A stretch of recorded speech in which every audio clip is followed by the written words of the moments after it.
मैं शिवराज जी से एक ही प्रार्थना करता हूँ और उसकी मूल भावना थी कि हमने राम के नाम पर जी राम जी कर दिया, इसकी पीड़ा है कांग्रेस को। ये उनके वक्तव्य का मुख्य हिस्सा है। हमें राम आराध्य है सबके, पूरे वर्ष के, देश के नहीं पूरी दुनिया के, धरती पे कण कण के आराध्य है भगवान राम।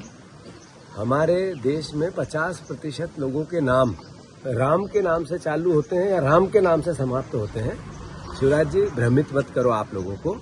आपको बताना पड़ेगा कि आपने योजना का प्रारूप है, उसमें 40% पैसा राज्य शासन के सुपुर्द कर दिया है।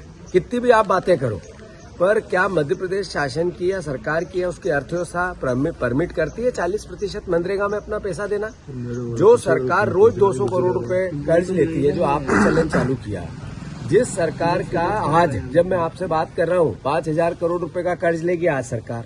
अभी जिस दिन साल समाप्त हुआ उस दिन 3,500 करोड़ का कर्ज लिया, पूरे साल में 1 लाख करोड़ का कर्ज लिया। संपत्तियां बेची जा रही है, 1100 संपत्ति 1100 करोड़ में बेच दी। अभी 5 संपत्तियां बेचने के लिए सरकार तड़प रही है, तो देनदारियां देनी है। मोहन यादव को मैनेजमेंट क्या होता है, आर्थिक व्यवस्थापन क्या होता है, मैनेजमेंट आर्थिक क्या होता है, इकोनॉमिकल बैलेंस क्या होता है, कैसे संकट से निजात पा सकते हैं, कैसे हम अर्थव्यवस्था को आर्थिक हमारी इनकम बढ़ाएं और खर्चे घटे, इस पर हमारे मुख्यमंत्री का कोई सोच ही नहीं है। काम करना तो बहुत दूर की बात। तो ऐसे में कैसे वो 40% देंगे? तो बाकी आपका पूरा वक्तव्य जीरो, झूठ, पाखंड, लोगों को गुमराह करना। शिवराज जी, मैं आपको चुनौती देता हूँ, मैं आपके पास आना चाहता हूँ, मनरेगा को लेकर आपसे बात करना चाहता हूँ। नाम जी राम जी के जगह भगवान राम के और 2 बार नाम ले लें उसमें, इस पे कोई आपत्ति नहीं है।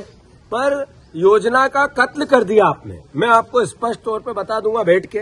आप राहुल गांधी और कांग्रेस पार्टी को कहते हैं कि गुमराह कर रहे हैं पूरे देश को, आप गुमराह कर रहे हो। शिवराज सिंह चौहान बीजेपी और नरेंद्र मोदी गुमराह कर रहे हैं। आप बताओ, 5 करोड़ जॉब कार्ड थे, मध्य प्रदेश के हिस्से कितने आने थे और कितने बच गए हैं?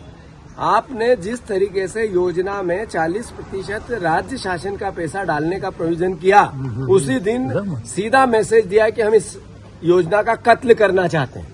कांग्रेस पार्टी ये बात घर घर जाके मजदूरों को बताएगी, ग्रामीण जनों को बताएगी, किसानों को बताएगी। आज किसानों के बीच में भी जा रहे हैं। स्वाभाविक है, यही बात करने जा रहा हूँ कि हमारे प्रदेश में और देश में 75% किसान परिवार है।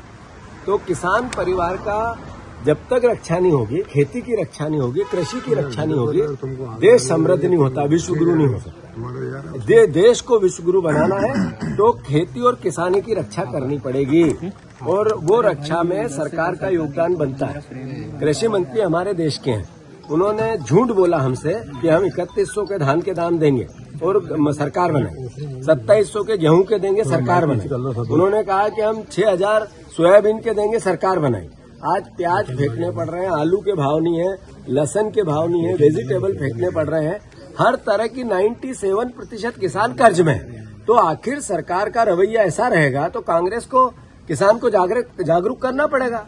और मैं किसान का बेटा हूँ, मैंने जिंदगी भर किसान की वेदना को झेला है। मेरे पिताजी आज भी खेती करते हैं। मुझे जिम्मेवारी मिली कांग्रेस पार्टी की अध्यक्ष के रूप में, तो मैं किसान की बात नहीं करूं तो किसकी बात करूं? तो मैं शिवराज जी से भी और मोहन यादव जी से भी कहना चाहता हूं, जो कहा वो पूरा करो, झूठ मत बोलो, और बोलोगे तो हम सड़क पर मिलेंगे। ठीक है, थैंक यू।